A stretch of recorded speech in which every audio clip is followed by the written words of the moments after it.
할렐루야. 하나님의 큰 은혜가 함께하기를 주님의 이름으로 축원합니다.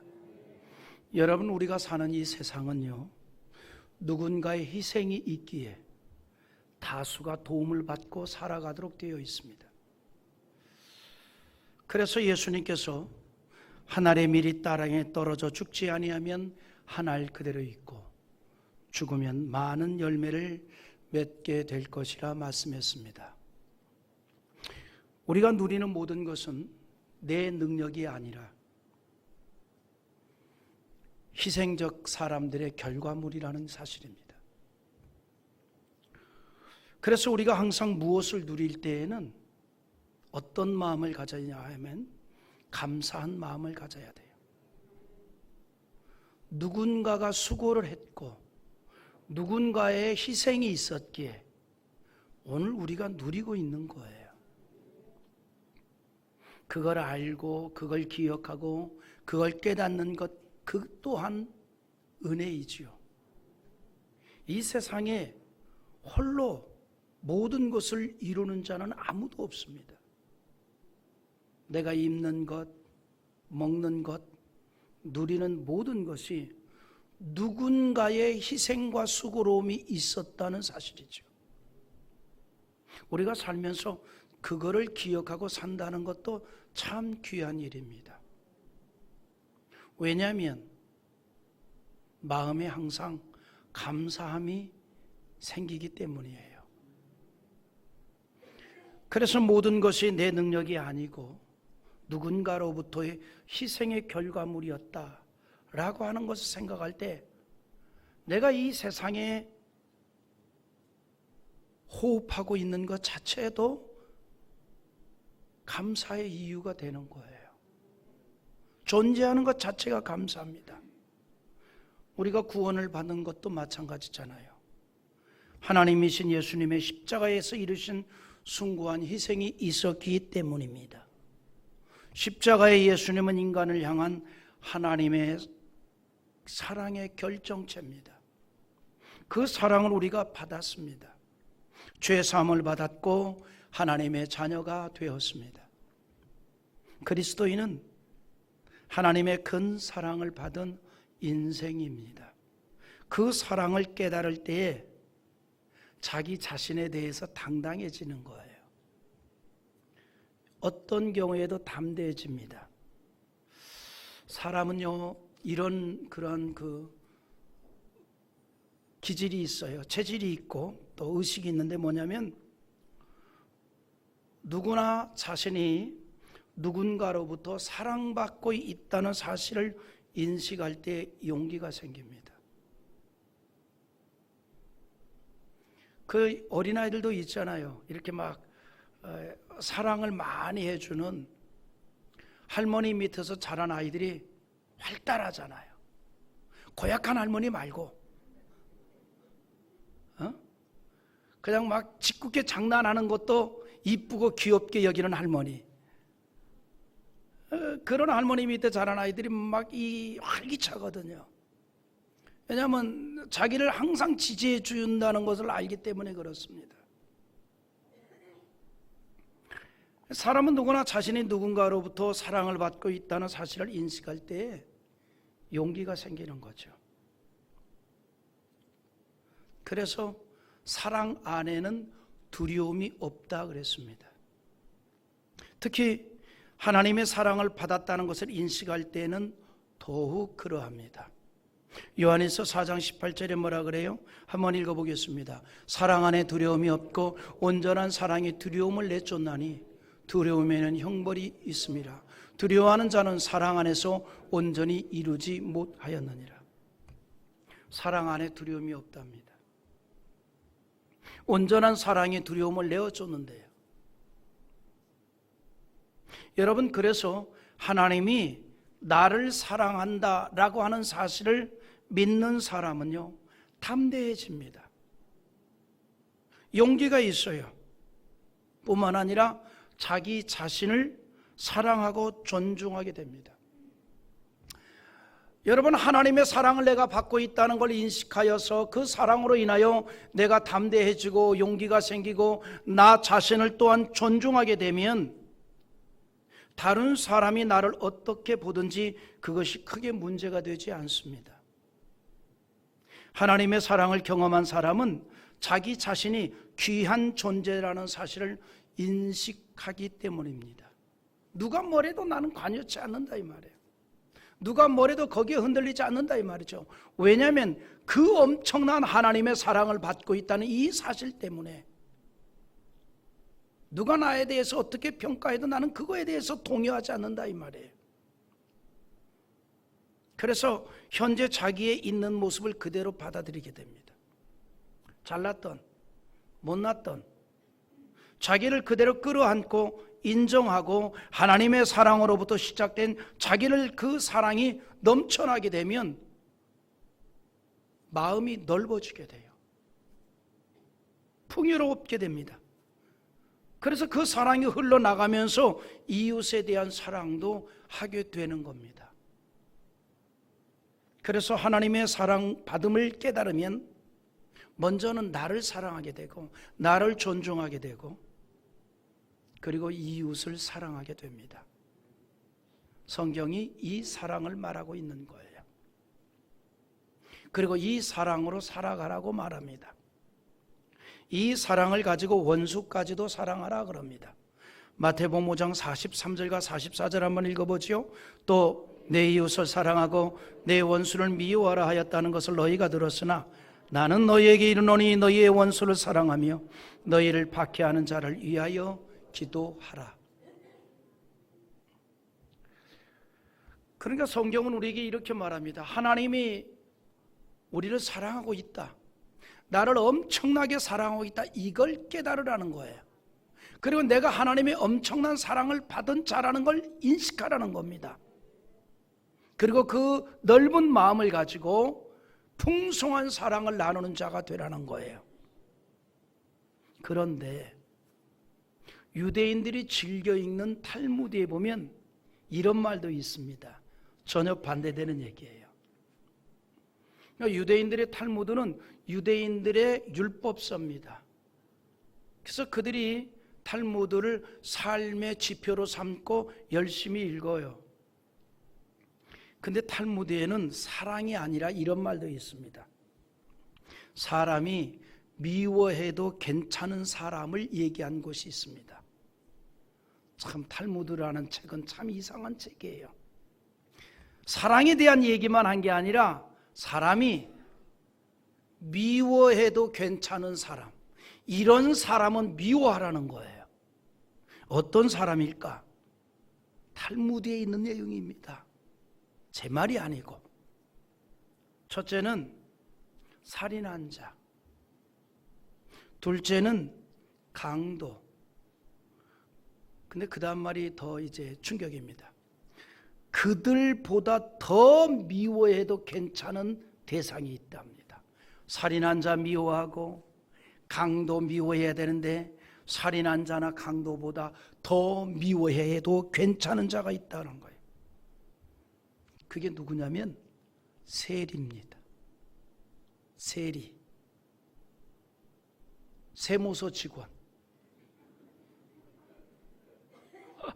이게 탈무드에 있는 내용이에요. 아니 이 세무서 직원에게 무슨 감정이 그렇게 있어가지고 살인한 자보다 강도보다 더 미워해도 괜찮다. 이게 뭐냐면 당시 유대인들의 정서예요. 유대인들은 세리들에 대해서 이렇게 적개심을 품었습니다. 살인한 자보다 강도보다도 더 심하게 미워했어요. 이유가 있습니다. 그들은 로마의 권력을 이용해서 같은 동족들을 착취한 자들이었어요. 황제에게 바쳐야 할 세금보다 더 많은 막대한 세금을 거두어서 자기들의 배를 불렸기 때문입니다. 그래서 유대 사회에서 세리는 살인자와 강도보다 더 미워해도 될 정도의 사람으로 취급이 되었던 거예요. 그런데 세리를 그렇게 미워했는데 그 세리가 아니라 그 세리의 장, 세리장, 말하자면 세무서 서장 직책을 가지고 있는 사람이 오늘 본문에 삭개오입니다. 그는 사람들에게 미움과 증오의 대상이었습니다. 그는 돈이 많은 여리고에 모이는 여리고의 세리장이었어요. 여러분, 그 유대의 세리들 가운데 꿈이 뭐냐면 세리장이 되는 게 꿈이거든요. 그러니까 한 지역의 세무서장이 되는 게 꿈인데, 또 그 꿈 중에서도 최고의 꿈이 뭐냐? 여리고 지방의 세리장이 되는 게 꿈이에요. 여리고 지방의 세무장, 이 세리장, 여리고 지방의 세무서장 되는 게 당시 세리들의 꿈. 그래서 여리고 지방의 세무서장이 되면 성공했다. 그것도 최고로 성공했다. 이렇게 생각을 합니다. 왜 그러느냐? 지리적인 이유 때문입니다. 이 여리고는 지리적으로 시내가 있고 강이 흐르는 곳입니다. 그래서 북쪽에서 남쪽으로 가는 상인들이나 남쪽에서 북쪽으로 가는 상인들이 중간에서 쉼을 얻는 장소가 바로 여리고예요. 거기에서 뭐 낙타에게 물을 먹이기도 하고, 거기서 이제 또 이 행로에 쉬기도 하고, 또 잠을 자기도 하고, 또 거기서 물물을 교환하기도 하고, 이 상인들에겐 대단히 번화한 지역입니다. 다시 말해서 이 지역은 요단강 하단에 있고 사해 남쪽에 위치하고 있기 때문에 남쪽의 이집트라든가 이디오피아, 수단 등지에서 올라와서 네게브 사막을 지나면서 여리고를 만나게 된단 말이죠. 그러니까 행로에 많이 지친 사람들이 여리고에 와서 쉼을 얻게 되죠. 그래서 사람들은 여리고를 뭐라고 표현했는가 하니 커다란 오아시스다 이렇게 표현했습니다. 당연히 여리고는 장사하는 사람들이 몰려들었고, 그래서 물질적으로 풍부한 지역이었습니다. 쉽게 말하면 돈이 많이 유통이 되는 곳이라 이 말이에요. 이 이스라엘에서 여리고는 중요한 통로입니다. 이런 이유 때문에 이스라엘 모든 지역 중에서 가장 큰 돈이 유통이 되는 곳입니다. 당연히 뭐예요? 많은 세금을 거두어 드릴 수 있는 장소예요. 바꿔서 말하면 이 말은 세리들에게는 상대적으로 자기 배를 불릴 수 있는 너무나 좋은 지역이 여리고입니다. 그런데 바로 이 삭개오는 이 여리고의 세리장이라 이 말이에요. 많은 돈을 모을 수가 있었어요. 다시 말해서 황제의 권력을 가지고 세금을 걷어들이는데, 황제에게 보낼 세금보다 더 많은 세금을 부과시켜서 세금을 걷어들여서 황제에게 일정 부분을 보내고 나머지는 다 자기 배를 채웠던 거예요. 그거를 유대인들도 다 알기 때문에 세리에 대해서 거부를 한 거예요. 오죽했으면 살인자, 강도보다도 더 미워해도 될 대상을 탈무드에서는 세리로 얘기를 했겠습니까? 이게 당시에 사람들의 정서라 말이에요. 문화라 이 말이죠. 그래서 이 삭개오라는 이 사람이 여리고의 세리장인 까닭에 정말 많은 돈을 모았어요. 그래서 성경도 이렇게 말하죠. 2절에 뭐라 그래요? 삭개오라 이름하는 자가 있으니 세리장이요 또한 부자라. 부자라 이 말이에요. 여리고에서 세리장이 돈을 많이 모을 수 있는 가장 좋은 지역으로 꼽혔단 말이죠. 삭개오는 그곳에서 자기 동족을 악착같이 착취하여 부를 이루었습니다. 그는 남이 어떻게 생각한 건 상관없이 악착같이 돈을 모았어요. 아마 그것으로 자신의 어떤 멸시받음에 대해서 보상을 받으려는 심리가 작용했을런지도 모릅니다. 돈을 통해서 억지로라도 존경을 받아야 되겠다는 생각을 하였을 것입니다. 그래서 열심히 노력해서 세리들이 가장 맡고 싶은 여리고의 세리장까지 되었다는 거 아닙니까? 아마 이 삭개오가 굉장히 노력을 했을 것 같아요. 세리가 되고 또 열심히 노력해가지고 여리고의 세리장까지 되고, 그래 그 자리를 이용해서 막 얼마나 그 착취를 했겠어요. 많은 돈을 모았어요. 그렇게 되면 억지로라도 사람들이 자기를 존경할 줄 알았어요. 자기를 부러워할 줄 알았어요. 그런데 아니었던 거죠. 그토록 많은 돈을 모았지만 그의 마음은 여전히 공허했다는 사실입니다. 그런 재산이 늘어나면 날수록 그의 마음 한구석에 채워지지 않는 목마름이 있었다는 거죠. 그런데 이런 마음은요, 삭개오만이 아니지요. 모든 사람의 마음이 그러합니다. 사람들 가운데 그런 경우가 있지요. 열등감이 추진력이 되어서 어떤 위치에 또 오르고 또 소유하고 싶은 것을 가지려고 같은 노력을 다합니다. 그래서 어느 정도 자기가 생각하는 위치에도 오르고, 어느 정도 자기가 생각하는 부유함을 누렸는데도 불구하고 마음에 채워지지 아니하는 목마름을 경험하는 사람들이 있다는 거죠. 여러분, 그래서요, 이런 거예요. 열등감이 추진력이 되어서 무엇을 이룬 자는요, 그와 반하는 것만큼의 공허함이 찾아옵니다. 여러분, 우린 세상을요, 열심히 살아야 되겠죠. 성경이 뭐라 그랬어요? 이마에 땀을 흘려야 내 먹을 소산을 얻으리라 그랬잖아요. 또 성경은 또 게으름에 대해서 반대합니다. 우리 열심히 살아야 돼요. 무슨 일이든지 열심히 해야 돼요.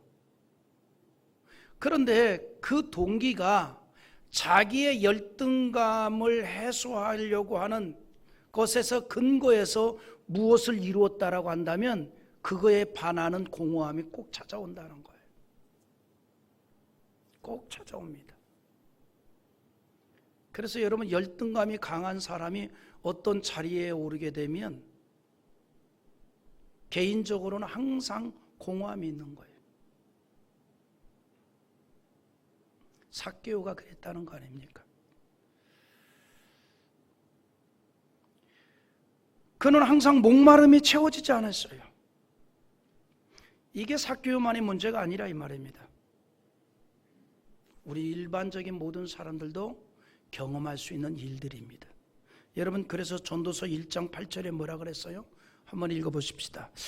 모든 만물이 피곤하다는 것을 사람이 말로 다 말할 수 없나니 눈은 보아도 족함이 없고 귀는 들어도 가득 차지 아니하도다.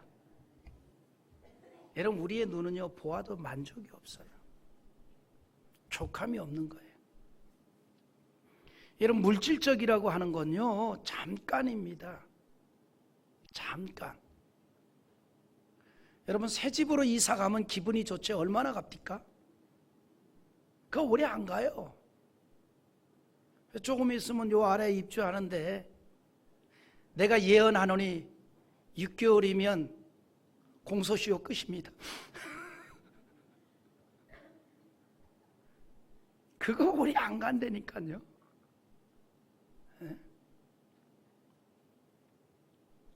옷도 마찬가지예요. 처음에 입을 때지 몇 년 지나봐요. 그러니까 여러분, 새 옷 아끼지 말고 주일마다 입고 오시기 바랍니다. 그거 옷장에다 넣어놔봐야 몇 년 지나면 다 유행 지나고 잊지도 못해요. 그거 오래 안 간다니까요. 우리의 눈이라는 건, 이 물질적인 거는요, 절대로 만족을 주지 못합니다. 그게 어떻게 그게 만족을 줄 것 같아요? 절대로 만족을 못 줘요. 네? 그래서 눈은 보아도 족함이 없다 그랬습니다. 우리 인생의 물질이 완전한 만족을 일으켜 주지는 않는다는 거예요. 삭개오가 그걸 뼈저리게 느꼈던 겁니다. 모든 사람들이 부러워할 만큼 부여했지만, 그러나 그의 마음에는 여전히 커다란 구멍이 있어서 바람이 숭숭 지나가고 있었던 거예요. 또 채워줄 수 없는 목마름이 있었다 이 말입니다. 그렇게 지내던 어느 날 그가 예수 그리스도에 대한 이야기를 들었습니다. 예수가 전하는 메시지의 내용을 들었습니다. 예수님의 행했던 여러 가지 일들을 들었습니다. 그러면서 그에게 갑자기 관심이 막 생겨나기 시작하는 거죠. 지금까지 그의 모든 관심은 돈이었어요. 오로지 돈. 그런데 그 관심의 대상이 바뀌었습니다. 예수가 된 거예요. 예수님을 향하게 되었다는 겁니다. 왜냐하면 예수님이 전해주신 말씀은, 그리고 삭개오가 전해들은 이야기를 가만히 생각해 보면 지금까지 자신이 가졌던 생각하고는 완전히 다른 것이었다는 거죠. 삭개오는 권력을 쥐고 큰 돈을 가지면 복 있는 인생으로만 알았고, 그것만 가지면 사람들이 자신을 존경하고 따를 줄 알았어요. 모든 사람을 권력과 돈으로 굴복시킬 수 있다고 생각했습니다. 하지만 현실은 아니었다는 거죠. 사람들은 오히려 삭개오에 대해서 살인자와 강도만큼이나 멀리했습니다. 그를 존경하는 것이 아니라 경멸했다는 사실입니다. 삭개오에 대한 사람들의 반응은 자신이 생각했던 것하고는 완전히 달랐어요. 당연히 그는 고독할 수밖에 없지요. 많이 가지면 복으로 알았는데 그렇지 않다는 생각을 한 겁니다. 그런데 들리는 소식에 의하면 예수님께서는 부자가 복이 아니라 가난한 자가 복이라고 말했다는 거예요. 마태복음 5장 3절에 이렇게 말하죠. 심령이 가난한 자는 복이 있나니 천국이 그들의 것이며. 할렐루야. 그런가 하면 누가복음 6장 38절에 우리 한번 같이 읽어봅시다. 주라 그리하면 너희에게 줄 것이니 곧 후이되어 누르고 흔들어 넘치도록 하여 너희에게 안겨주리라. 너희가 헤아리는 그 헤아림으로 너희도 헤아림을 받을 것이니라. 쥐지 말고 피랍니다. 주랍니다. 이같이 말씀하시는 예수님에 대한 소식을 들은 삭개오는 예수님에게 점점 더 관심을 가지게 되었고, 그리고 급기야 그를 만나야 되겠다는 열망이 샘물처럼 막 솟아나는 거예요. 내가 예수를 만나야 되겠다. 예수를 만나야 되겠다. 특히 예수님은 당시 유대 사회에서 멸시받던 사람들에게 각별한 관심을 보였습니다. 그래서 더욱 삭개오가 예수님을 만나기를 원했다는 거죠. 자신도 사람들에게 지금 멸시를 당하고 있기 때문입니다. 삭개오는 해결할 수 없었던 인생의 문제를 끌어안고 살다가 예수님에 대해서 관심을 갖게 되었는데, 그런데 그가 그토록 만나고 싶어 했던 예수님을 만날 수 있는 기회가 왔습니다. 여러분, 하나님께서는요, 사람들에게 어떤 기회를 주십니다. 세상에서 열심히 성공을 행해서 달릴 수 있는 기회도 주시고, 여러분, 기회를 주신다는 거죠. 사람이 누구나 다 기회가 있어요. 일할 수 있는 기회도 있고, 또 학생들이라면 공부할 수 있는 기회도 있고, 다 기회가 주어지잖아요. 기회가.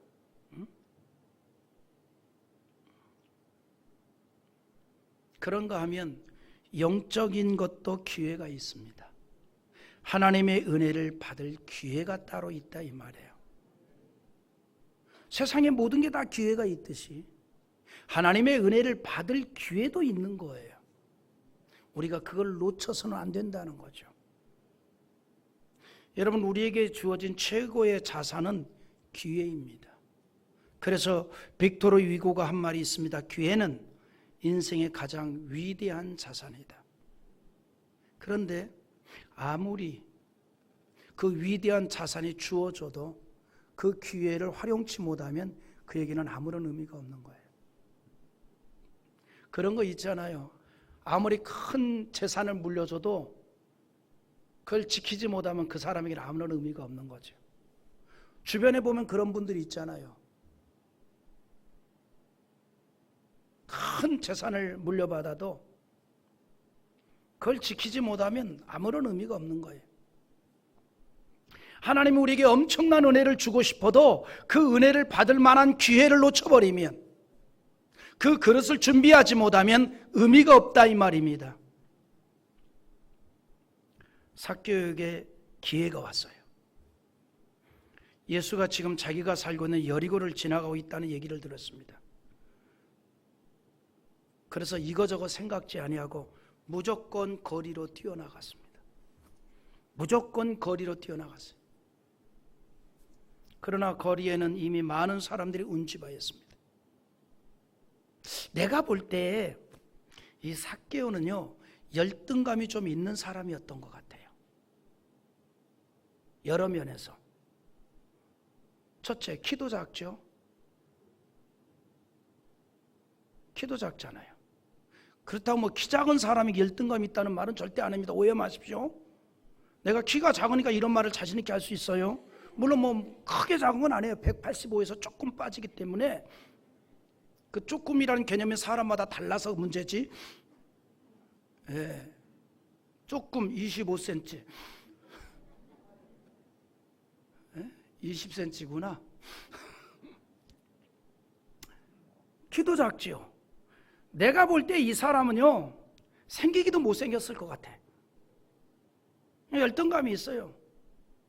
그러니까 그는 두고 봐라, 내가 세리가 돼서 그래서 많은 돈을 모아가지고 그래서 사람들로 말미암아 나를 억지로라도 존경할 수밖에 없게 만들 것이다 했던 거예요.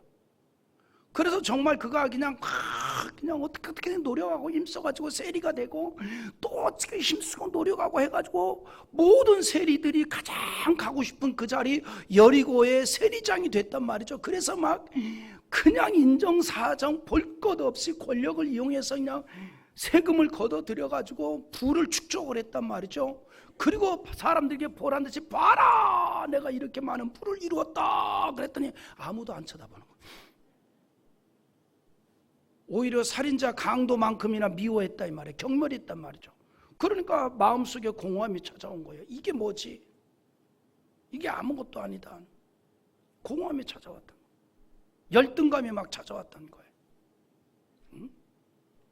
그러던 중에 예수의 소식을 듣게 되고 그 예수를 만나고 싶은 마음이 막 불같이 일어나게 되었는데, 그 예수님이 자기가 살고 있는 여리고 지방을 지나간다고 하니까 다른 거 다 제껴놓고 그 예수를 만나야 되겠다는 마음으로 거리로 뛰어나가서 보니까 이미 거리에는 수많은 사람들이 몰려들었기 때문에 키가 작은 이 삭개오는 그를 지나가는 예수님을 볼 수가 없는 거예요. 그래서 그가 예수님을 만날 수 있는 모든 방법을 다 생각한 것이 뭐예요? 길가에 있는 뽕나무 위로 올라가는 겁니다. 뽕나무 위로 올라갔어요. 그런 예수님을 만나기 위해서 이런 열망이 있었다는 겁니다. 여러분, 우리에게 이런 영적 열망이 필요합니다. 하나님의 손길을 경험하고 은혜를 체험해야 되겠다고 하는 이 같은 영적인 열망이 필요하다 이 말이에요. 시편 42편 1절에서 하나님의 사심이 시냇물을 찾기에 갈급한 같이 내 영혼이 주를 찾기에 갈급하나이다라고 하였던 고라 자손들과 같이 하나님의 은혜에 대한 갈망이 우리에게 있어야 된다는 거죠. 이사야서 44장 3절과 4절 한번 읽어볼까요? 다 같이 읽어봅니다. 나는 목마른 자에게 물을 주며 마른 땅에 시내가 흐르게 하며 나의 영을 내 자손에게 나의 복을 내 후손에게 부어주리니 그들이 풀 가운데서 솟아나기를 시냇가에 버들같이 할 것이라. 여러분, 여기 나는 목마른 자에게 물을 주며 그랬는데 목마른 자에게 물을 준다는 이 말씀이 지닌 의미가 있습니다. 인생의 공허함과 갈증을 해결치 못한 자에게 그 갈증을 해결할 수 있도록 한다는 거예요. 또한 목마른 자가 갈증을 해결하듯이 갈급함으로 하나님을 찾으라는 의미도 담겨 있습니다. 그래서 우리가 하나님에 대해서 갈급해야 한다는 거예요. 목마른 자가 물을 찾듯이 하나님의 은혜에 대해서 갈급해야 하라는 겁니다. 삭개오는 갈급함으로 예수님을 만나기를 원했습니다. 그래서 사람들이 막혀있는 것 그거 포기하지 아니하고 길가에 뽕나무 위로 올라갔습니다. 체면의 옷을 벗어던지고 올라간 겁니다. 여러분, 내가 어떤 일이 있어도 예수님을 반드시 만나야 되겠다는 그런 갈급함이 우리에게도 이렇게 나타날 수 있어야 합니다. 이처럼 예수님을 만나기 위해서 제일 먼저 필요한 것이 있다면 무엇일까요? 체면의 옷을 벗어버려야 돼요. 우리 한번 3절과 4절 한번 읽어보겠습니다. 같이 봅니다. 그가 예수께서 어떠한 사람인가 하여 보고자 하되 키가 작고 사람이 많아 할 수 없어 앞으로 달려가서 보기 위하여 돌무화과 나무에 올라가니 이는 예수께서 그리로 지나가게 됨이더라. 삭개오는 말씀드린 대로 예수님을 만나야 되겠다는 열망이 가득했단 말이죠. 그의 신체적인 조건 때문에 어려움이 있지만 포기하지 않았다는 겁니다. 이걸 우리에게 적용하면 이런 거예요. 우리가 주님을 만나러 나오는 일에 여러 가지 어려운 조건들이 있을 수 있습니다. 우리가 그것까지도 극복할 수 있는 거룩한 열망이 있기를 소망합니다. 그것까지도 극복하라는 거예요. 그런데 드디어 나무 위로 올라간 삭개오에게 예수님께서 관심을 보이셨습니다. 그 많은 사람들 가운데서 그에게 다가오셨다는 거죠. 오늘 말씀이 여기서 우리에게 강조하는 게 있습니다. 주님은 수많은 사람들 가운데서도 특별히 주를 향하여 거룩한 열망을 가진 자에게 관심을 갖습니다.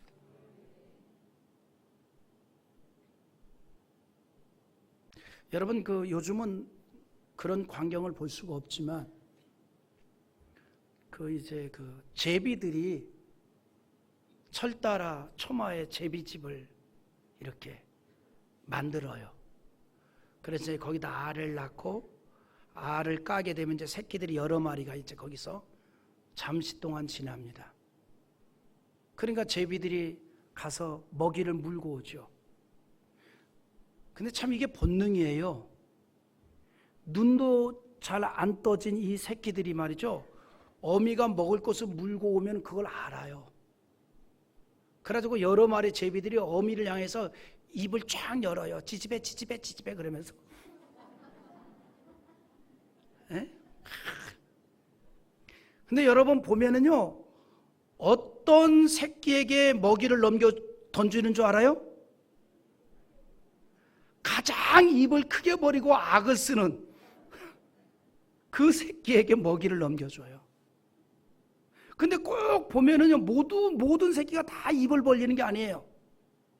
그 중에 입도 안 벌리는 새끼가 꼭 있어요.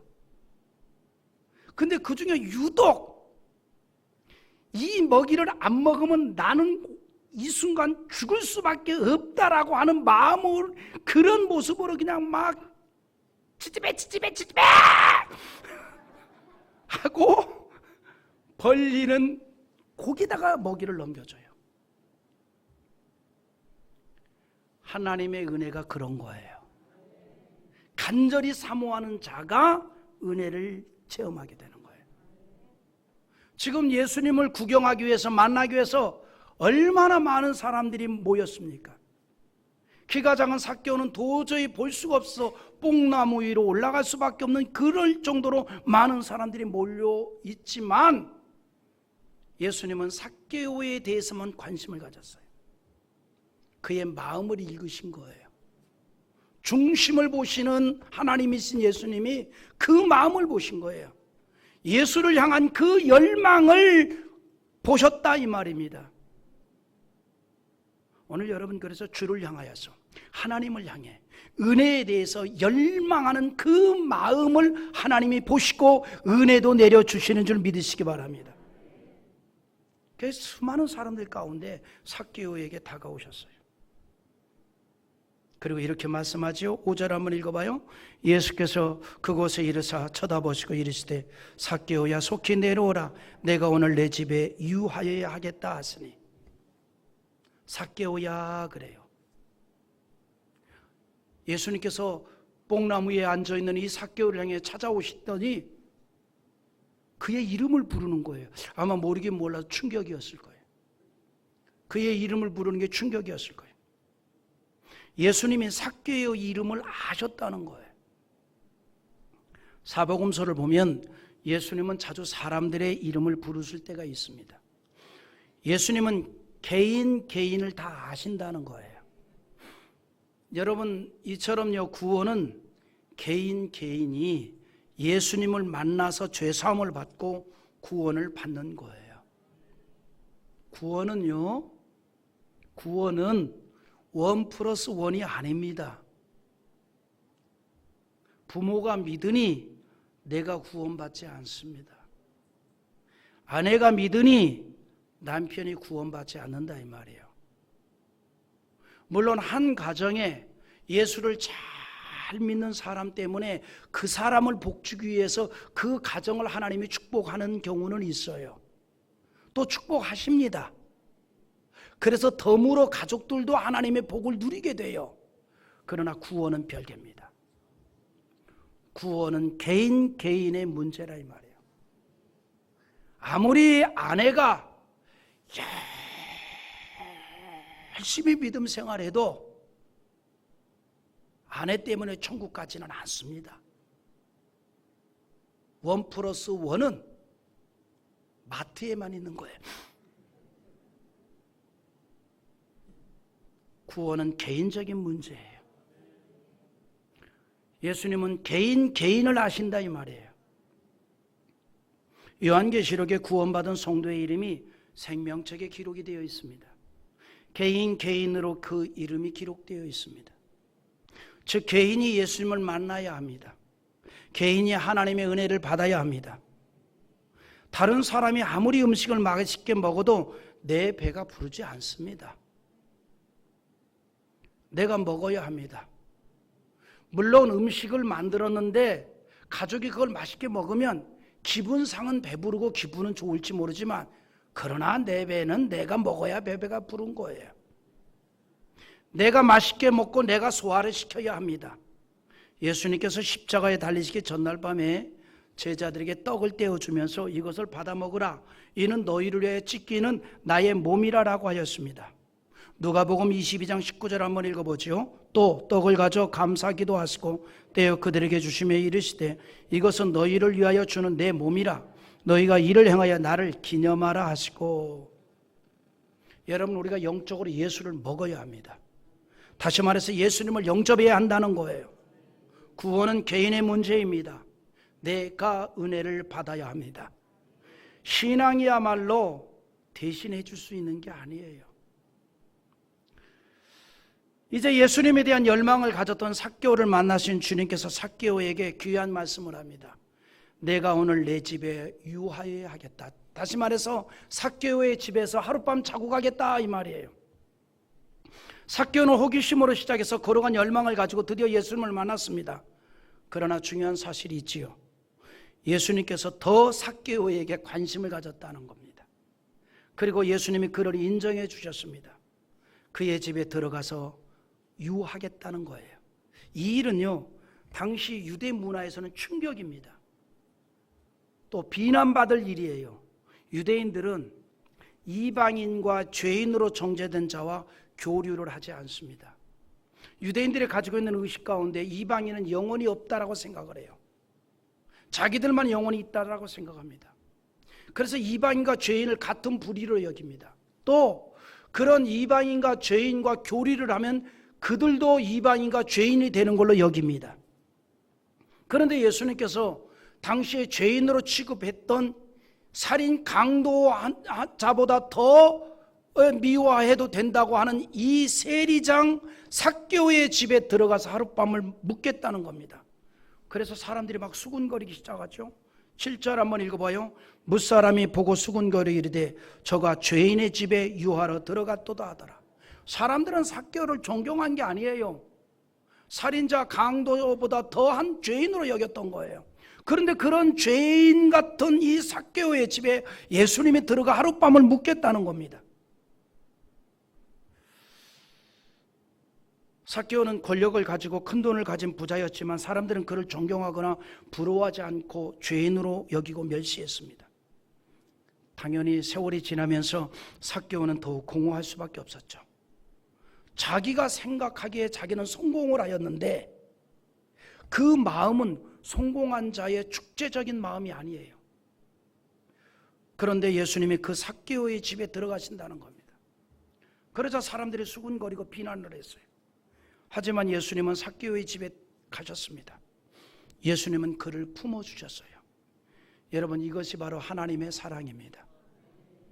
하나님은 은혜를 구하는 자를 품어주십니다. 누가 뭐라 해도 주의 은혜를 구하는 자 하나님께서는 안아주시고 품어주십니다. 그리고 예수님을 만난 삭개오는 무언가 하기를 원하고 결단을 해요. 8절 한번 읽어보죠. 삭개오가 서서 주께 여짜오되 주여 보시옵소서, 내 소유의 절반을 가난한 자들에게 주겠사오며 만일 누구의 것을 속여 빼앗은 일이 있으면 내 갑절이나 갚겠나이다. 자신이 그렇게 귀하게 여기고 사람들에게 욕을 먹고 손가락질을 당하면서 모았던 자신의 피 같은 소유의 절반을 내놓겠다는 거예요. 아무도 은혜를 거부하는 것 같아. 아멘을 안 해.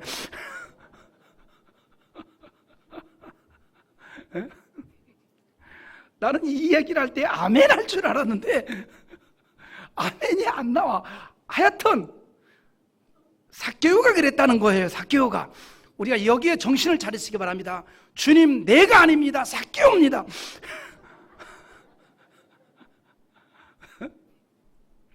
사실은 삭개오는요, 이 돈을 모으기 위해서 악착 같았어요.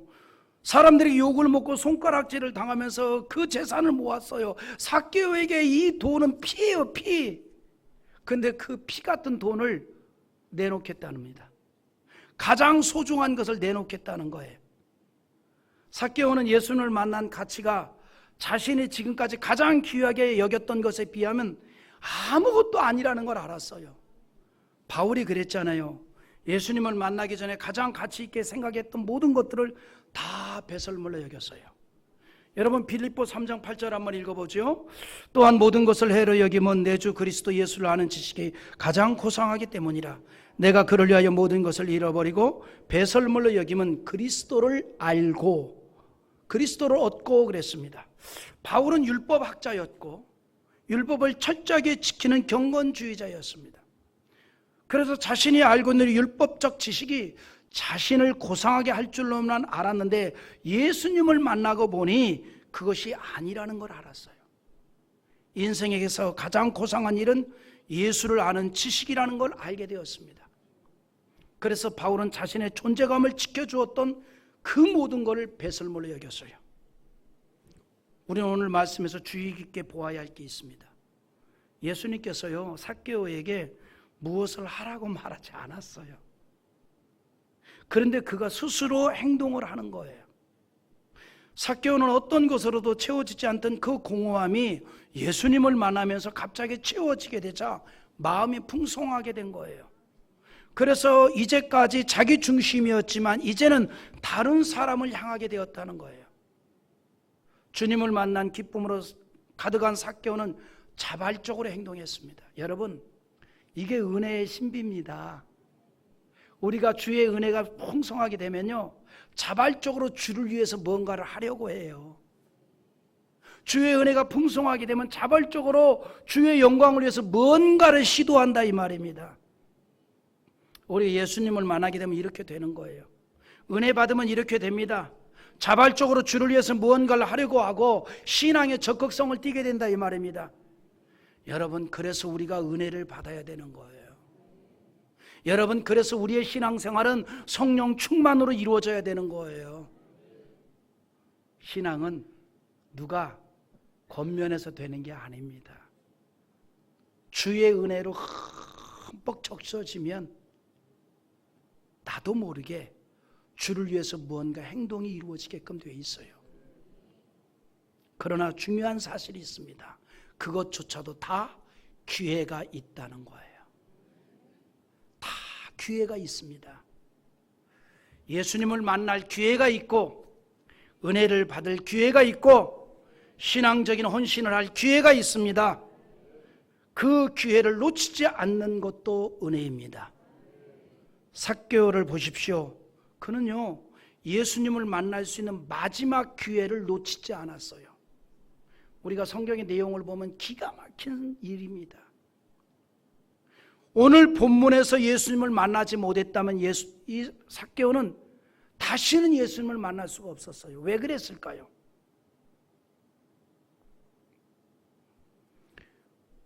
여러분, 우리가 그 예수님의 행적을 보면 예수님께서 여리고를 거쳐서 삭개오의 집에서 하룻밤을 묵으시고 그 다음에 어디로 가셔요? 예루살렘으로 가셔요. 그리고 거기서 성만찬을 행합니다. 그 다음에 겟세마네 동산에서 이마에 땀이 빗방울이 되도록 기도를 하였고, 그리고 그곳에서 새벽에 로마 병정에게 붙잡힙니다. 그리고 본디오 빌라도에게 종교 재판을 받고, 이 사내들인 공의에서 종교 재판을 받고, 본디오 빌라도에서 또 로마법에 의한 재판을 받고, 골고다 언덕에서 십자가에 못 박혀 죽임을 당합니다. 이 여리고 사건 이후에 이루어진 일들이에요. 만일 삭개오가 그날 그때 예수님을 만나지 못했다면 그는 다시는 예수님을 못 만나겠을 거예요. 삭개오는 그 기회를 놓치지 않았던 거예요. 주님을 만나야 한다는 간절함이 마지막 순간을 붙잡게 되었다는 겁니다. 그는 은혜 받을 기회를 놓치지 않았습니다. 예수님을 만나야 하는 간절함이 위대한 구원의 선언을 듣게 했습니다. 9절에서 예수께서 이르시되 오늘 구원이 이 집에 이르렀으니 이 사람도 아브라함의 자손임이라 그랬어요. 여러분, 하나님은 우리가 죄 사함을 받고 구원받기를 원하고 은혜 안에 사는 인생이 되기를 원합니다. 그래서 기회를 주시고 은혜를 주시는 거예요. 그 기회를 놓치지 않기를 바랍니다. 그래서 항상 예수님을 만난 자의 새로운 인생으로 천국 백성 되었다는 감격으로 살아갈 수 있기를 바랍니다. 그리스도인은 예수 안에서 새로운 피조물이 되었습니다. 그래서 항상 새 인생의 영광을 누리고 살아야 합니다. 특히 우리가 드리는 이 예배를 통해서 날마다 주님의 은혜를 경험하고 주님을 만난 자의 기쁨으로 가득한 삶이 될 수 있기를 주의 이름으로 축원합니다.